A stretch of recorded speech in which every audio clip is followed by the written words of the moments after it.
ஆமென், ஆமென், ஆமென், ஆமென். ஹல்லேலூயா. தேவனுக்கு மகிமை உண்டாவதாக. இந்த நாளிலும் நாம் தேவ சமூகத்தில் கூடி ஜெபிக்க தேவன் நமக்கு உதவி செய்திருக்கிறார். தடைகளை மாற்றி நம்மை கொண்டு வந்திருக்கிறார். அதற்காக நாம் தேவனுக்கு துதி செலுத்துகிறோம். ஹல்லேலூயா. அவருக்கு இயேசுவின் நாமத்தில் அன்பின் நல்வாழ்த்துக்கள்.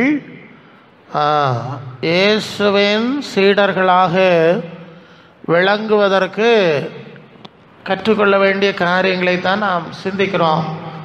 அது இயேசுவை கடவுளாக ஆராதித்து விட்டு ஓடி விடுகிற அனுபவம் அல்ல. இயேசுவை குருவாக, மெய்ப்பராக, போதகராக ஏற்றுக்கொண்டு அவருடைய ஆடுகளாய் அவரை பின்பற்றுகிற அனுபவம். அந்த அனுபவத்தினுடைய முக்கியத்துவம் என்னன்னு சொன்னால், அது யோவான் 10:27-28, என் ஆடுகள் என் சத்தத்துக்கு செவி கொடுக்கும், அவை எனக்கு பின் செல்லுது, நான் அவைகளை அறிந்திருக்கிறேன். என்ன செய்கிறேன்? யாரை அறிந்திருக்கிறேன்? சீசரில் தான் அறிஞ்சிருக்கிறேன். வெறுமனே சுகத்துக்கும் வேறு நன்மைகளுக்கும் வந்து ஓடிக்கிட்டு போகிறவில்லை, எனக்கு தெரியாது. நான் அவைகளை ஒருவன் அவைகளை என் கையிலிருந்து பறித்து கொள்ள மாட்டான். ஹல்லேலூயா. அப்போ என் கையில் வச்சுருக்கேன், அறிஞ்சிருக்கேன், நித்திய ஜீவனை கொடுக்குறேன். ஆகவே சீஷத்துவத்தின் மேன்மையை நீங்கள் புரிந்து கொள்ள வேண்டும். ஆகவே தான் சீஷத்துவத்தை முக்கியமாக நாம் கற்றுக்கொண்டிருக்கிறோம். நல்லது. இப்போது நாம் கற்றுக்கொள்ள வேண்டிய ஒரு காரியத்தை நாம் பார்க்கலாம். அது எபேசியருக்கு எழுதின நிருபம் 6ஆம் அதிகாரம் 12ஆம் வசனம். எபேசியர் 6:12 சொல்லுகிறது, மாம்சத்தோடும் இரத்தத்தோடும் அல்ல, அதிகாரங்கள், துரைத்தனங்கள், வான மண்டலங்களுள்ள பொல்லாத ஆவியின் சேனைகளோடு போராட்டம் உண்டு. அப்போ இயேசுவின் சீடர்கள் போராட அழைக்கப்பட்டிருக்கிறார்கள். விழா கொண்டாடுவதற்கு அழைக்கப்படவில்லை, கொரட்டை விட்டு உறங்குவதற்கு அழைக்கப்படவில்லை, நிர்விசாரமாய் சாங்கோ பாங்கோமாய் இருப்பதற்கு அழைக்கப்படவில்லை. யுத்த வீரர்கள் யுத்த களத்தில் எப்போதும் எப்படி விழிப்பாக இருப்பார்களோ அதுபோல் விழிப்பாக இருந்து இந்த தீய சக்தியினுடைய நெட்வொர்க் அதை எதிர்த்து போராடுவதற்கு தான் அழைக்கப்பட்டிருக்கிறார்கள். அதனால தான் பொதுவாக அந்த சபையை நடத்தும்போது இந்த விழாக்கள் கொண்டாட்டங்களை முற்றிலும் தவிர்க்க வேண்டும் என்று நான் சொல்லுவேன். அதுக்கெல்லாம் இது கொண்டாடக்கூடிய, அது பரலோகத்துக்கு போய் நமக்கு விழா கொண்டாடலாம், இங்கே கொண்டாட வேண்டாம்னு சொல்லுவேன். ஏன்னா கொண்டாட்டங்கள் விழிப்புணர்வை தணித்து விடுகிறது. நிர்விசாரம், தீமைகள், விசாசு உள்ள நுழையதுக்கு காரணமாயிரும். இது போராட வேண்டிய காலம். இந்த விழாக்கள், கொண்டாட்டம், விருந்துகளெல்லாம் குறைக்கணும், அவசியத்துக்கு ஏற்ப செல்ல வேண்டும் என்று சொல்லுவது உண்டு. ஊழியக்காரர்களெல்லாம் ஊழியம் செய்கிறார்கள்னு சொன்னால் உங்களுக்கு மற்றவங்களுக்கு ஈஸியாக இருக்கும். ஒரு ஜெபம் தானே பண்ணிட்டு போனார், அல்ல அந்த ஜெபத்துக்கு எவ்வளோ விலை கொடுக்கணுங்கிறது அது ஊழியக்காரர்களுக்கு தெரியும். நாங்கள் அந்த சூழ்நிலையில் இருக்கிறதுனால அதை பார்க்குறது, அல்லையா. அது உங்களுக்கு எல்லாத்தையும் வர்ணிக்க முடியாது. அப்புறம் நீங்கள் பயந்து கூட்டத்துக்கு வர மாட்டீங்க, இல்லையா. அதனால் அதெல்லாம் நாங்கள் விழுங்கிடணும். நாங்கள் என்ன செஞ்சிடணும்? எல்லாத்தையும் உள்ளே விழுங்கிட்டு எல்லாத்தையும் உங்கள்கிட்ட விளக்கிட்டு இருக்கக்கூடாது. இப்போது அப்போஸ்தலனாகிய பவுல் சொல்லுகிற ஒரு காரியம் 2 கொரிந்தியர் 7:5 வசனம் படிக்க. 2 கொரிந்தியர் 7:5 பவுலடியார் தன்னுடைய ஊழியத்தில் என்ன சொல்லுவார் பாருங்க. இயேசுவின் சீஷன், சீடத்துவ ஊழியம். அப்போஸ்தலர் வாசிங்க. எப்படி எனில், மக்கதோனியா நாட்டிலே நான் வந்தபோது சரிதான், எங்கள் சரீரத்திற்கு இளைப்பாறுதல் ஒன்றுமில்லாமல் எல்லா பக்கத்திலும் உபத்திரவப்பட்டோம். வெளியே போராட்டங்கள் இருக்கிறது, உள்ளே பயம் இருக்கு. அல்ல போராட்டம் உண்டுன்னு இல்லையா வசனம்? ஆமாம், வெளியே எல்லா பக்கத்திலும் நெருக்கப்பட்டோம், வெளியே போராட்டம், உள்ள பயம். தேவன் பேரில் நம்பிக்கை. சாவுக்கு பயம் கிடையாது, ஆனாலும் ஆண்டவர்கிட்ட பிறகு சந்தோஷம்தான், அது ஒன்றும் பிரச்சனை இல்லை. அந்த பயத்தை சொல்லலை. தேவ திட்டம் நிறைவேறாமல் போய்விடுமோ, தேவனுடைய நோக்கம் பாதியில் நின்றுருமோ இல்லையா? பிசாசுக்கு நோக்கம் அது தானே, தேவ திட்டத்தை தடுத்து நிறுத்துவது, தேவ சித்தம் நிறைவேறாமல் செய்வது தான் பிசாசுக்கு நோக்கம். வேற ஒன்றும் செய்ய போகிறதில்ல. பயம் அதுதான். இடையில தடைப்பட்டுருமோ, பிரேக் ஆயிருமோ என்கிற பயம், எங்களுக்குள்ளே பயம் இருந்தது. 2 கொரிந்தியர் 4:8 சொல்லுகிற 2 கொரிந்தியர் 4:8 எப்பக்கத்தில் நெருக்கப்பட்டோம், நாங்கள் ஒடுங்கி போகவில்லை. அல்லையா, எவ்வளவோ நெருக்கம் எங்களுக்கு வருது, ஆனால் நாங்கள் ஒடுங்கி போகவில்லை, நாங்கள் ஒடுங்கி போகவில்லை என்று சொல்லுகிறார். இப்போ 2 தீமோத்தேயு 3ஆம் அதிகாரம் 11ஆம் வசனத்தில் 3ஆம் அதிகாரம் 11ஆம் வசனத்தில் பவுல் சொல்லுகிறார். அதை வாசிங்க. எவ்வளவோ 2 தீமோத்தேயு 3:11 அந்தியோக்கியா, இக்கோனியா, பெலிஸ்ரா என்ற பட்டணங்களில் எனக்கு உண்டான துன்பங்களையும் பாடுகளையும் நீ நன்றாய் அறிந்திருக்கிறாய். எவ்வளவோ துன்பங்களை செய்தேன். அல்லேலூயா. பார்த்தீங்களா? போராட்டங்களும் துன்பங்களும் பட்டணங்கள் தோறும் கட்டுகளும் காவலும் வைத்திருக்கிறது என்று பரிசுத்த ஆவியானவர் பட்டணங்கள் தோறும் அறிவிக்கிறதை மாத்திரம் அறிந்திருக்கிறேன் என்று இன்னொரு பகுதியில் சொல்வார். அப்போ எவ்வளவோ துன்பங்களை செய்தேன். அந்த எவ்வளவோ துன்பம்னு சொன்னதை கொஞ்சம் விளக்கமாக ஒரு பகுதியை படிப்போம். 2 கொரிந்தியர் 11:23-28. 2 கொரிந்தியர் 11:23-28 வாசிக்கணும். 5 வசனம் வாசிங்க. அவர்கள் எல்லாரும் கிறிஸ்துவின் ஊழியக்காரல்ல, நானும் அதிகமாய் கர்த்தருடைய ஊழியக்காரன் தான். நான் அதிகமாய் பிரயாசப்பட்டேன், அதிகமாய் அடிபட்டவன், அதிகமாய் காவல்களில் இருந்தவன், அநேக தரம் மரண ஆபத்தில் இருந்தேன். யூதர்களால் 39 அடி வச்சு 5 தடம் அடிக்கப்பட்டேன். 3 தரம் மிலாறுகளால் அடிபட்டேன். 1 தரம் கல்லறை உண்டேன். 3 தடம் கப்பல் சேதத்தில் கடல்ல தத்தளித்தேன். அநேகந்தரம் பிரயாணம், ஆறுகளால் வந்த மோசம், கள்ளரால் வந்த மோசம், என் சொந்தக்காரன் குடும்பக்காரமாரால் வந்த மோசம், அந்நிய ஜனங்களால் வந்த மோசம், பட்டணங்களில் உண்டான மோசம், வனாந்திரத்தில் உள்ள மோசங்கள், சமுத்திரத்தில் உண்டான மோசங்கள், கள்ள விசுவாசி கள்ள ஊழியக்காரமாரால் வந்த மோசங்கள், பிரயாசம், வருத்தம், கண்விழிப்பு, பசி, தாகம், அநேக முறை உபவாசம், குளிர், வஸ்திர குறைவில் இருந்தேன். இவைகள் அல்லாமல் எல்லா சபைகளையும் குறித்த கவலை நாள்தோறும் இருக்கு. அப்போ எவ்வளவாய் பாடுபட்டேன் கஷ்டப்பட்டேன்னு தீமோத்தேயுக்கு எழுதினார் இல்லையா? அதுக்கு எக்ஸ்பிளனேஷனாக தான் இது யாரு? அப்போ இயேசுவை பின்பற்றுறதுனா இப்படியா பிரசங்கியாரு? இயேசுக்கு ஊழியம் செய்யறதுனா என்ன உயர கோட்டு டையெல்லாம் போட்டுட்டு படம் காட்டு அவன் அல்ல இல்லை இப்படி தானே இப்போ இந்த காலத்தில் பார்த்து பழகும் நம்ம. ஓகே, இப்படி ஊழியர்கள் எல்லாரும் இப்படி பாடுபட்ட மனுஷன் இந்த எல்லா பாடுகளுக்கும் ஒரு பதில் சொன்னார் பாருங்க. 1 கொரிந்தியர் 15:10 1 கொரிந்தியர் 15:10 படிங்க. 1 கொரிந்தியர் 15:10 படிங்க. நீங்கள் படித்தாதான் சரி. இவ்வளவு ஆகிலும் நான் இருக்கிறது தேவ கிருபையினாலே இருக்கிறேன். அவர் எனக்கு எழுதிய கிருபை விருதாவா இருக்கவில்லை. பத்தில அதிகமாய் நான் எல்லாரும் மற்ற எல்லாரை விட அதிகமாக நான் பிரயாசப்பட்டேன். நான் அல்ல, என்னுடைய இருக்கிற தேவ கிருபையே அப்படி செய்து. அல்லேலூயா. புரியுதா? இவ்வளவு காரியத்திலையும் மனுஷன் உயிரோட இருக்காரு, சாவையில. ஊழியம் நடந்துட்டு இருக்கு. அதுக்கு என்ன விளக்கம்னு கேட்டா எனக்கு தெரியாது. தேவ கிருபை என்னதான் தேவ.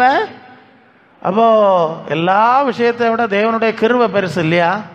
தேவனுடைய கிருபை தான் இவ்வளவு சூழ்நிலைகளையும் தாண்டி அவரை உயிரோட வைத்து ஊழியத்தை செய்ய வச்சு நமக்கு நிருபங்களை எழுதி தந்திருக்கிறது. அல்லேலூயா. அப்போ முக்கியமானது தேவ கிருபை. தேவ கிருபை தான் நமக்கு ரொம்ப முக்கியம் என்கிறது இயேசுவின் சீஷர்கள் அறிந்து கொள்ள வேண்டிய காரியம். பணமோ மனுஷ பலமோ மற்ற காரியங்கள் அல்ல, பரலோக தேவனுடைய கிருபை. அல்லேலூயா. பரலோக தேவனுடைய கிருபை இல்லைன்னு சொன்னால் மிச்சம் எல்லாம் இருந்தாலும் நாம் தோல்வி அடைஞ்சிருவோம். பரலோக தேவனுடைய கிருபை இருந்தால் இது ஒன்றும் இல்லாவிட்டாலும் நான் சாட்சி வருதான் பவுல். அல்லேலூயா. அப்போ கிருபை பெற்றுக்கொள்வதுங்கிறது ஒரு முக்கியமான விஷயம். யாக்கோபு 4:6 யாக்கோபு சொல்லுவார், அவரும் ஒரு அப்போஸ்தலர் தான். அவர் சொல்லுகிறார், பெருமை உள்ளவனுக்கு தேவன் அவர் அதிகமான கிருபை அளிக்கிறாரே இல்லையா? முதல் வார்த்தை அவர் அதிகமான கிருபையை அளிக்கிறாரேன்னு சொல்லிட்டு தேவன் பெருமை உள்ளவருக்கு எதிரியாக இருக்கிறார், தாழ்மை உள்ளவருக்கு கிருபை அளிக்கிறார். அப்போ தேவனுடைய கிருபையை பெற்றுக்கொள்ள முடியாமல் நமக்கு ஏற்படக்கூடிய ஆபத்து எதனால் ஏற்படுதுன்னா பெருமையில் ஏற்படுகிறது. அதனால தான் அந்த சபையை கட்டும்போதே 1ஆம் பாடம் தாழ்மை. 1ஆம் பாடம் என்னது? இயேசு சொன்னார் இல்லையா, நான் சாந்தமான தாழ்மையுமா இருக்கிறேன், என்னிடத்தில் கற்றுக்கொள்ளுங்கள்னு சொன்னார். அப்போ இயேசுவின் தாழ்மை, சிலுவையின் மரண பரியந்தம் தாழ்த்தின தாழ்மை, கிறிஸ்துவின் சிந்தையை உங்களில் இருக்க வேண்டும்னு சொல்லியிருக்கிறதுனால முதல்ல இந்த தாழ்மையின் அனுபவத்தை தான் விசுவாசிகளுக்கு சீஷர் ஆக்கும்போதே தாழ்மையின் அனுபவம் தான் 1ஆம் பாடம். ஏன்னா அந்த தாழ்மை எவ்வளவு சரியாக இருக்கோ அந்த அளவு தான் தேவ கிருபை கிடைக்கும். இல்லைன்னா நீங்கள் வேறு பல காரியம் சொல்லிக்கிட்டாலும் தேவ கிருபை கிடைக்காது. அப்போ தாழ்மை முக்கியமான காரியம். ஆண்டவரே இதுக்கு நமக்கு மாதிரியை காண்பிக்கிறார். இப்போ இயேசுலேருந்து தான் மாதிரியை பார்க்க போகிறோம். அவர் தாழ்மையை எப்படி நமக்கு காண்பித்து தர்றாருன்னு சொன்னால், நீங்கள் யோவான் 5ஆம் அதிகாரம் 41ஆம் வசனம் படிங்க. யோவான் 5:41 இயேசு என்ன சொல்லுவார் பார்ப்போம். யோவான் 5:41.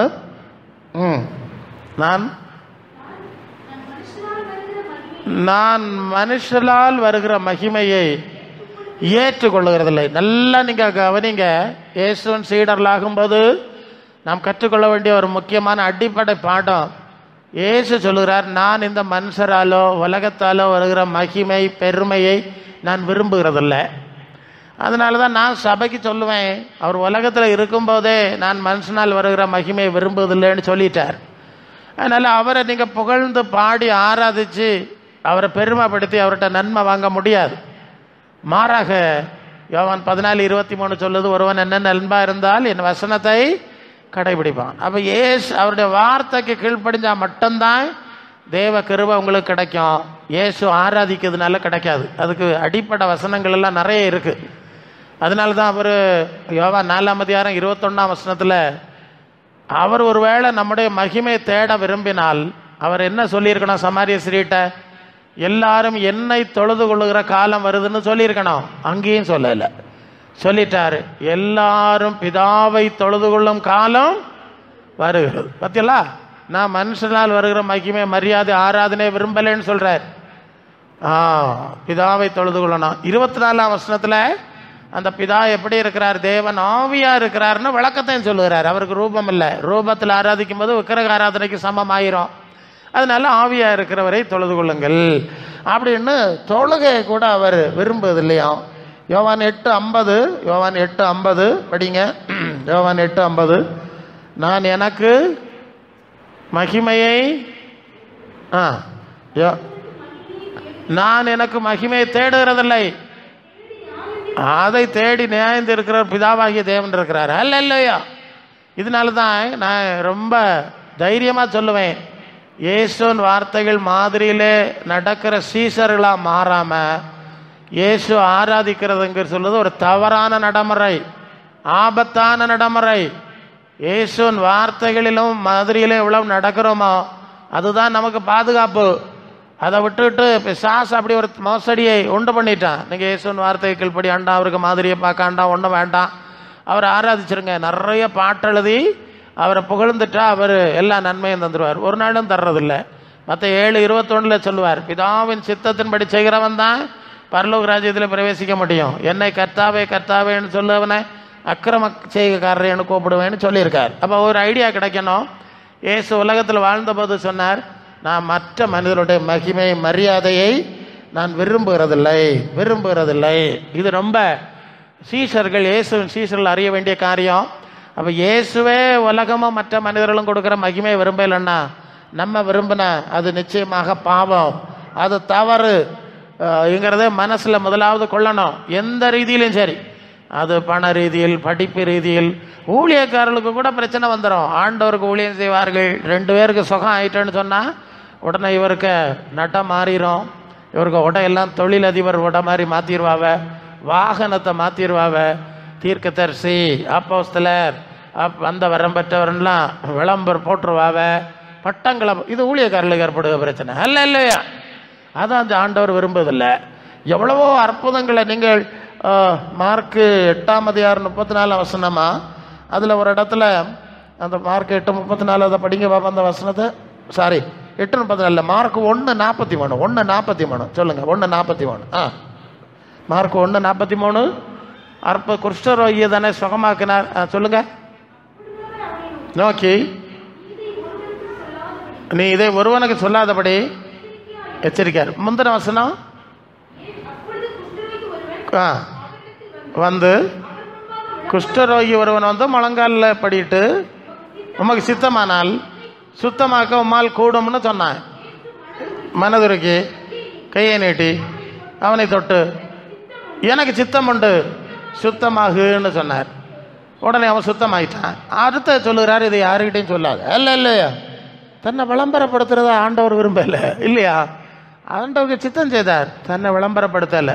அப்போ ஊழியத்தை செய்கிறவர்களும் இது ரொம்ப கவனத்தில் கொள்ளணும். அதனால தான் பழைய ஊழியக்காரெல்லாம் காவி கட்டிட்டு கதர் போட்டுக்கிட்டு இல்லையா காட்டவே மாட்டார்.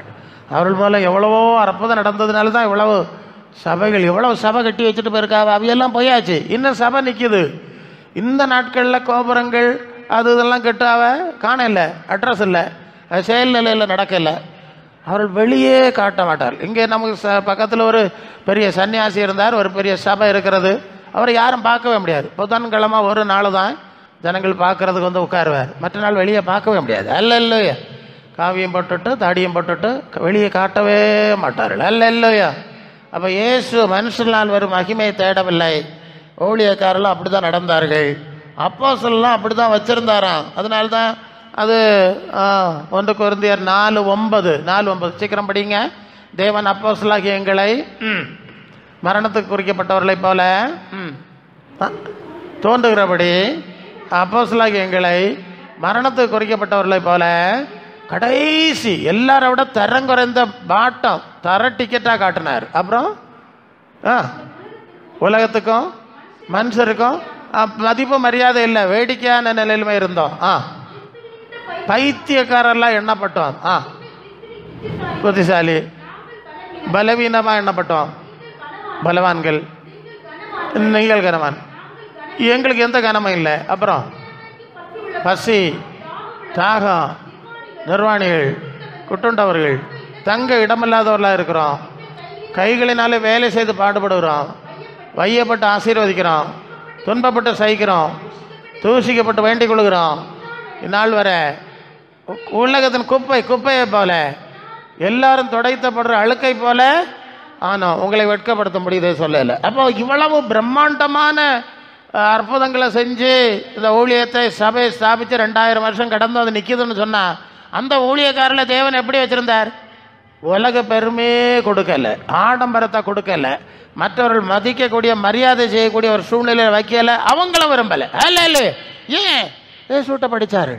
ஏசு சொன்னார், நான் மனுஷனால் வருகிற மகிமையை விரும்புகிறதில்ல. நல்ல கவனிச்சலா, எங்கே கிருபை இழக்கிறோம் என்கிறத நீங்கள் புரிஞ்சுக்கிட்டா நல்லது. சரி, 7:1 வாசிங்க. அது யோவான் 7:1 யோவான் 7:1 சீக்கிரம் வசனம் நீங்கள் படிக்கணும். இல்லைம்மா 7:1 தானே, யோவான் 7:1 அதான் அந்த வசனம் என்னன்னா, சுய மகிமை தேடுகிற, அதாவது சுய மகிமையை தேடுகிறவன் சுயமாய் பேசுகிறான். சுய மகிமையை தேடுகிறவன் சுயமாய் பேசுகிறான், சுய மகிமைக்காய் பேசுகிறான். ஒரு மனுஷன் வந்து தனக்கு மகிமை தேடுறான்னா அவன் தேவனுக்கு மகிமையை தேட மாட்டான், தேவ சித்தம் செய்ய மாட்டான், தனக்கு மகிமை தேடுவான். அந்த ரீதியில் தான் அவன் செயல்படுவான், பேசுவான் என்கிற 14 இருக்குமா? அல்லேலூயா. வசனம் சொல்லுங்கம்மா. 7:14 7:18 சரி 18 படிங்க. சுயமாய் பேசுகிறவன் சுக மகிமை தேடுகிறான், தன்னை அனுப்பினவருக்கு மகிமை தேடுகிறவனோ உண்மை உள்ளவன். போதும். அப்போ தேவனுக்கு மகிமையை தேடுறவன் அவன் தனக்கு மகிமை தேட மாட்டான், தனக்கு மகிமை வருதான். ஊழியக்காரர்களுக்கு இந்த பிரச்சனை ஏற்படுவது உண்டு.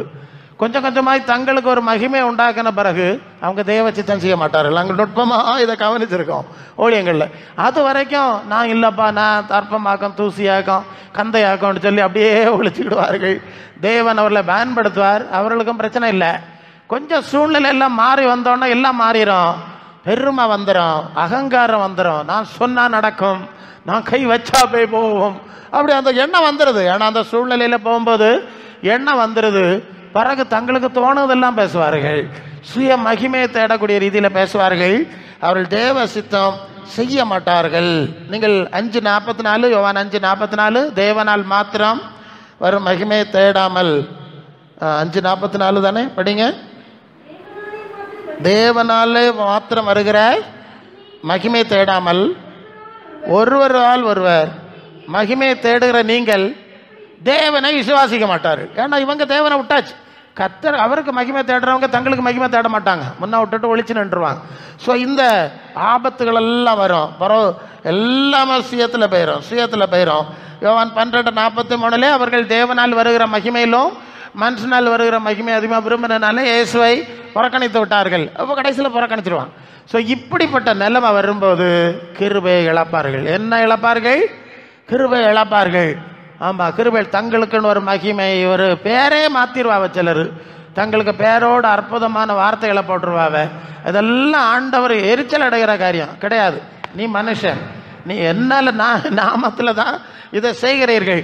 இதெல்லாம் கர்த்தர் எரிச்சல் அடைகிற அருவருக்கிற காரியம். இன்னைக்கு உலகத்தில் அது நடக்கு. எல்லாரும் செய்கிறாங்க, திடீர்னு காணாமல் போயிடுவாங்க. எப்போ கிருபை இழக்காங்க காணாமல் போகிறாங்க நமக்கு தெரியாது. அப்படி காரியங்கள் நடவாதபடி நாம் மிகவும் எச்சரிக்கையாக இருக்கணும். அல்லேலூயா.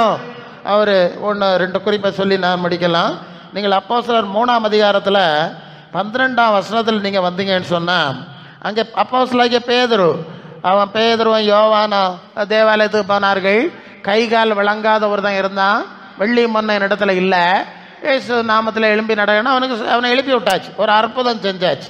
இப்போ ஜனங்கள் எல்லாம் வந்து கூடி விட்டார்கள். கூடி நிற்கும் போது பேதுரு பேசுகிறார். 15ஆம் வசனம் படி 3:15 அப்போஸ்தலர் 3:15 ஜீவாதிபதியை கொலை செய்தீர்கள், அவரை தேவன் எழுப்பினார், அவர் நாங்கள் சாட்சியாக இருக்கோம். அவருடைய நாமத்தை பற்றி விசுவாசமே, அவருடைய நாமமே இதை நீங்கள் பார்த்து அறிந்திருக்கிற இவனை பலப்படுத்தினது. விசுவாசமே முன்பாக கொடுத்தது. அடுத்தது இல்லை, அதுக்கு முந்தின வசனம் படி நாங்கள் எங்கள் சுய பக்தியினாலாவது இஸ்ரவேலரே நீங்கள் ஆச்சரியப்படுகிறது என்ன? சுய சக்தியினாலாவது பக்தியினாலாவது இவனை நடக்க பண்ணினோம் என்று யோகி. போதும் போதும் போதும், எங்களை என்னதுக்கு பார்க்குதிய? எங்கள் சக்தியினால் பார்த்தீங்களா? ஒரு அற்புதத்தை செஞ்சுக்கிட்டு எங்கள் பக்தினால இல்லை, எங்கள் சக்தினால இல்லை, அந்த இயேசுவின் மேல விசுவாசம் தான் இதை செஞ்சுருக்கு. அல்லாமல் எங்களுக்கு இதில் எந்த விதமான தொடர்பு இல்லை. ஆண்டவர் அதிகாரம் கொடுத்துருந்த உண்மை, வரங்களை பெற்றது உண்மை. ஆனால் ஜனங்களுக்கு முன்பு அதை காட்டலை. அதை காட்டாமல் இதுக்கு நாங்கள் பொறுப்பு இல்லை. இது அந்த விசுவாசம், தேவகுமாரன் இயேசுவை பற்றிய விசுவாசமே இதை செய்ததுன்னு சொல்லிவிட்டார்கள். இப்போ அப்போஸ்தலர் 14ஆம் அதிகாரம் 8 15 வரை வந்து எழுனா அதையும் பாருங்கள். அப்போஸ்தலர் 14:8 அங்கே லீஸ்திராவா, அங்கேயும் ஒரு பரவிச்சப்பாணி இல்லையா? பரவிச்சப்பாணியை பவுலும் பர்னபாவும் 2 ஊழியக்காரர்கள் வந்து எழுப்பி விட்டாச்சு. எல்லாரும் வந்துட்டாவ. என்னடா பரவியிலே சப்பானியாக பிறந்த ஒருத்தனை சோமாக்கியிருக்கான்னு சொன்னோன்னே அவனும் என்ன செஞ்சான்? அவனும் அங்கே 2 தேவர்களை வழிபட்டு வந்தார்கள். Mercury, Jupiter. வேற அங்கே இருக்கு மர்க்குரி, ஜூபிட்டர்னு 2 தெய்வம். இவனும் என்ன பண்ணிட்டான்? அந்த 2 தெய்வமே மனுஷ அவதாரமாக வந்துட்டு, நம்முடைய தெய்வமே வந்துட்டுன்னு சொல்லி பவுல ஒரு ஆளை மர்க்குரி, ஒரு ஆளை ஜூபிட்டர்னு சொல்லி மாலையெல்லாம் கொண்டு வந்து இப்போ இவர்களுக்கு பலி செலுத்தணும். காளையை கொண்டு வந்து தேவர்களுக்கு பலி செலுத்துறது அந்த கால வழக்கம், அவங்களுக்கும் வழக்கம். பலி செலுத்துறதுக்கு அங்கே பெரிய எத்தனம். இப்போ பவுல் பர்னபாவை என்ன செய்கிறாங்க? அந்த 14 படிங்க. அவர்கள் ஜனங்களுக்குள்ளே பர்னபாவும் அதை கேட்டபோது தங்க சட்டையை கிழித்து கூட்டத்துக்குள்ளே ஓடி ஊரத்த சத்தமாய், மனுஷரே ஏன் இப்படி சரிய? நாங்களும் உங்களை போல உள்ள சராசரி பாடுள்ள மனுஷர் தானே. இந்த வீணான தேவர்களை விட்டு வானத்தையும் பூமியை உண்டாக்கின ஜீவனுள்ள தேவனிடத்துக்கு திருமணம் அல்ல இல்லையா? நல்லா பாருங்க, தங்களை சட்டையை கழிச்சுட்டாவலாம். அந்த காலம் சட்டை கிடைக்காது ஈஸியாக. ஆமாம், சட்டையை கழிச்சாச்சுன்னா அவமானப்படுத்துவதுக்கு சமம். தங்களை அவமானப்படுத்தி இல்லை இல்லை நாங்கள்லாம் சாதாரண மனுஷர், அப்படின்னு அவர்கள் சொல்லுகிறத பார்க்குறோம். அப்போ பெருமையான எண்ணம் அது எந்த வடிவத்தில் வந்தாலும் சரி அது தேவ கிருபையை இழக்க செய்கிறது. அதனால தான் பெரிய ஊழியங்களெல்லாம் பாருங்கள், ரொம்ப சிம்பிள் கதற ஆட தான் சில இதில் வச்சுருப்பாங்க. எவ்வளவு வருஷங்கள் ஆனப்புறம் ஒன்றும் அந்த சிஸ்டத்தை மாற்ற மாட்டாங்க. இல்லையா, பெருமை வந்துடப்படாது, கழுத்தில் அதை ஜிப்பா, ஆமாம் கதர் வேஷ்டி, ஓகே அது இருந்தால் அப்படி இருந்தால் போதும். அப்படி இருக்கிறவர்களால் ஊழியம் செய்ய முடிகிறது, ஊழியத்தை கட்ட முடிகிறது. தலைமுறைகளை தாண்டி ஊழியம் நிற்கிது இல்லையா. ஆடம்பர ஊழியம் எல்லாம் 3 நாளையில் போயிருக்கோம். நீங்கள் பாருங்கள், அடித்து எங்கேயாவது தள்ளி கிளப்பட்டிருப்பான். அதனால தான் பெருமையான எல்லா அம்சங்களையும் விட்டுருங்க. தாழ்மையின் அனுபவம் உங்களுக்கு ஒப்பு கொடுங்க. எதெல்லாம் சரி பண்ணணுமோ அதை சரி பண்ணியிருக்க. பட்டங்காட்டி பழவாதுங்க, அது ஆபத்து. இல்லையோ ஆவியானவர் பேசுகிறார் உங்களோடு. பெருமையான எண்ணம் எல்லாம் விட்டுறணும். தர மட்டும் இல்லை, நம்ம தாழ்த்தி நடந்தால் தான் பிசாசை ஜெயிக்க முடியும்.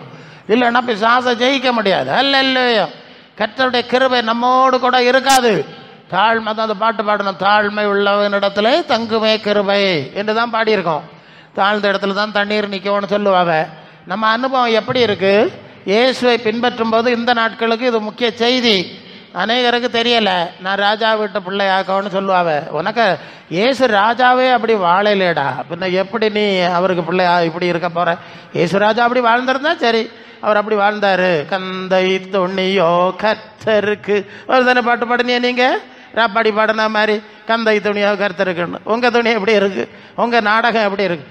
எல்லாம் தப்பு தப்பு தப்பு, பெரிய தப்பு. இயேசுவன் அனுபவத்துக்கு எதிரானது ஊழியங்களில் வருது. எல்லா ஊழியங்களையும் நுழையும் போது நாங்கள் அதை கண்டிக்கிறோம். ஆபத்து வரும், இதிலோடி ஆபத்து வரும், பிசாசு உள்ள வருவான், அவிக்குரிய சிந்தை போயிட்டோன்னு சபைகளெல்லாம் எச்சரிக்கிறோம், ஊழியக்காரில் எச்சரிக்கிறோம். சிலர் புரிந்து கொள்கிறார்கள், சிலர் புரிந்து கொள்ளவில்லை. என்ன செய்ய முடியும்? நீந்தா மாடா வெள்ளம் கொண்டு போகன்ட்டு ஒதுக்கி போயிட வேண்டியதான். இதுக்கு மேலே போய் அங்கே தகராறு பண்ணிகிட்டு இருக்கக்கூடாது. சரி, உங்களுக்கு சாமர்த்தியம் இருக்கணும், நடக்கட்டும் அப்படின்னு ஒதுங்கிடுது தான். நமக்கு ஆண்டவரே இப்படி போகுதேன்னு வருத்தம் தான். ஆமாம், வருத்தம் தான். என்ன வருத்தமாக இருந்தாலும் கர்த்தர் இறக்கம் நீடிய புறமா உள்ளவர், அதில் சந்தேகம் கிடையாது பாருங்க. ஆனாலும் அதுக்கு ஒரு எல்லை உண்டு. என்ன உண்டு? அதுக்கு ஒரு எல்லை உண்டு. சவுலை கர்த்தர் ராஜா வாக்குனாராம். முதல்ல ராஜா வாக்குனதே ஒரு சிக்கலாக்கும்.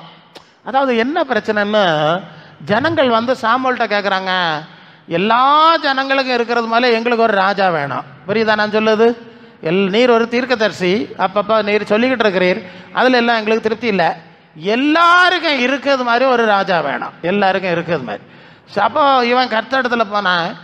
கொஞ்சம் சாமுவேல் இருக்கு. கர்த்தர் சொன்னார், சாமுவேலே அவர்கள் உன்னை தள்ளவில்லை, நான் அவர்களை ஆளாதபடி என்னை தான் தள்ளினார்கள். இல்லை ஒன்றை தள்ளையில், நான் ஆட்சி செய்ய விரும்பலை, அவங்களுக்கு ஒரு தலைவன் வேணும். நான் இஷ்டப்படி அவங்கள நடக்க விட மாட்டேன். அவங்க சுய இச்சைக்கேற்ற போதகர்களை தேடுகிறது மாதிரி ஒரு காரியத்தை தேடுகிறார்கள்.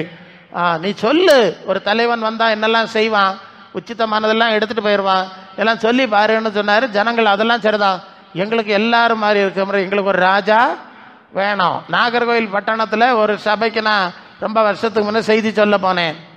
பிரசங்கம் பண்ணி கீழே வந்தேன். அங்கே அதுக்கு முன்னாலேயும் பேசியிருக்கிறேன். அப்போ பிறகு ஒரு பாஸ்டர் இருந்தார். நாங்கள் மாடியிலேருந்து இறங்கி கீழே வந்தோம், நடந்து வந்துட்டு இருந்தோம். அப்போ அந்த பாஸ்டர் கேட்டார், பாஸ்டர் நீங்கள் என்ன பைக் வச்சுருக்குதியான்னு கேட்டார்.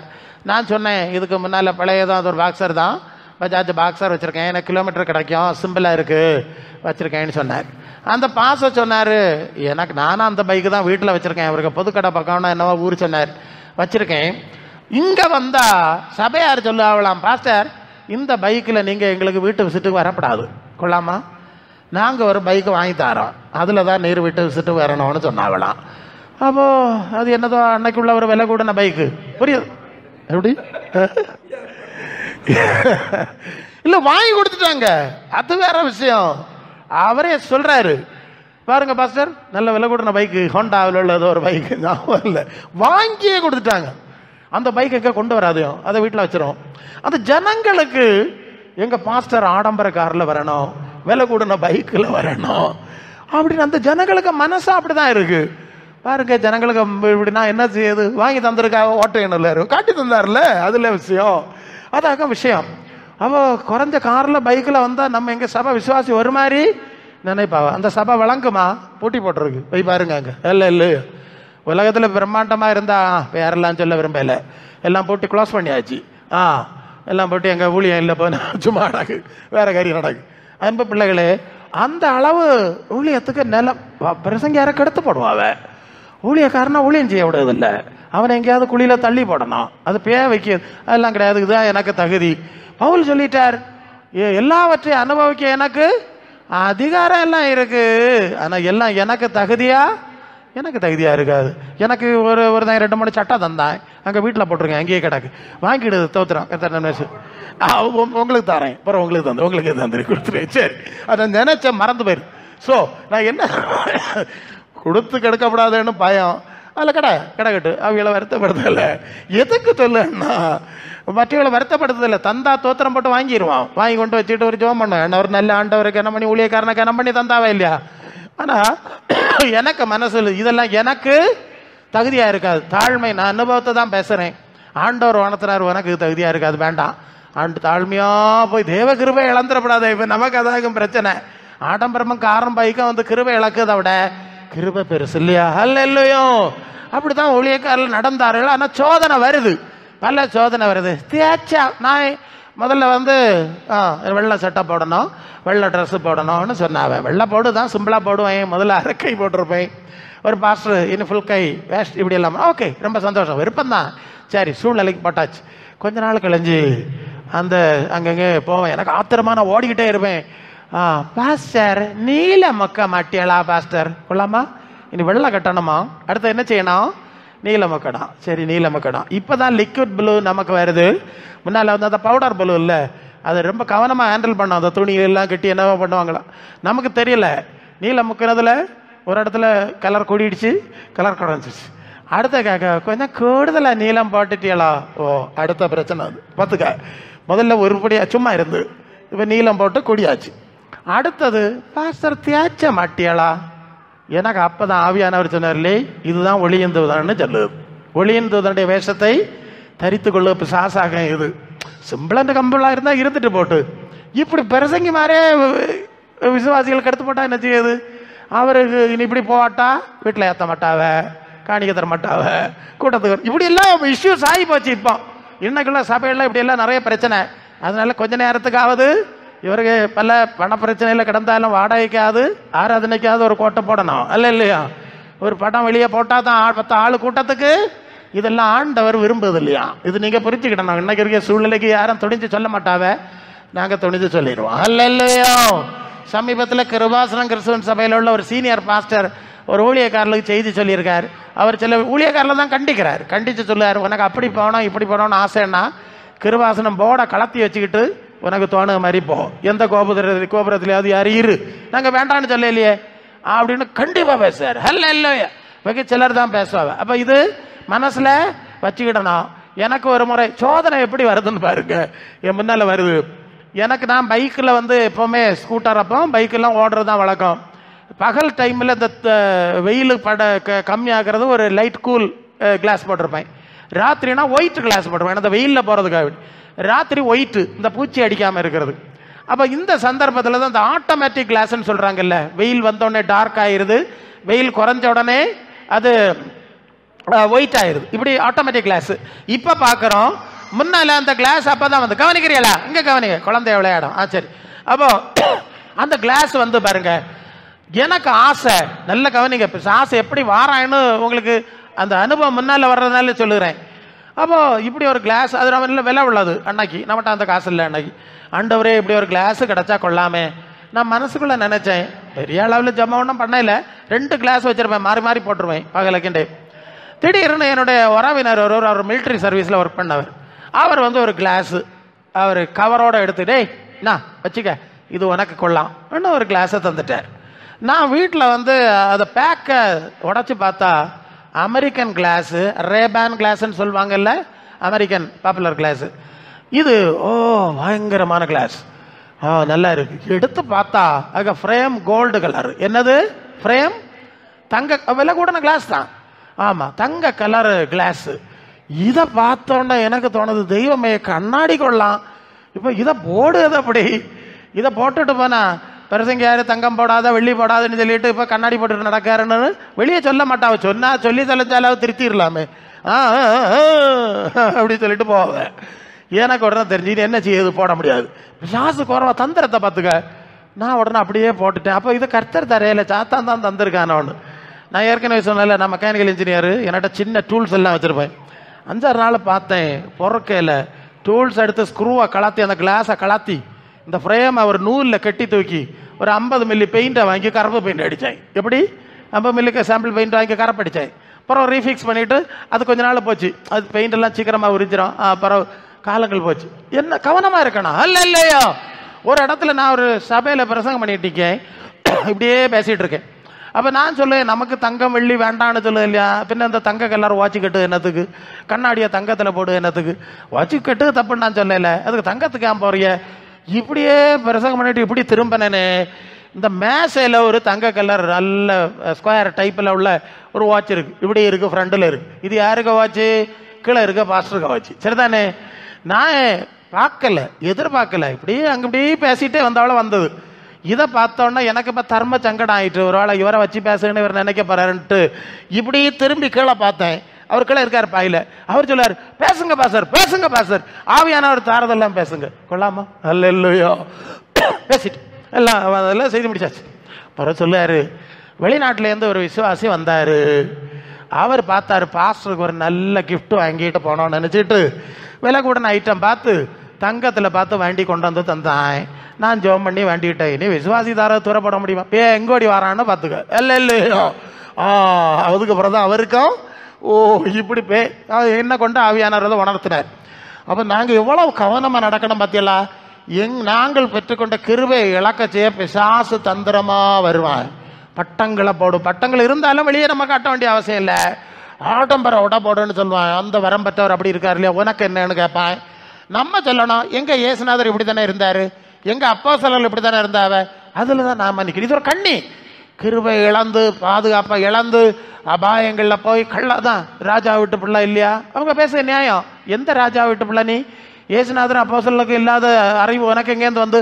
இப்படியெல்லாம் நாங்கள் சொல்லணும். சரி, அப்போ தாழ் கிருபை நம்ம முக்கியம்.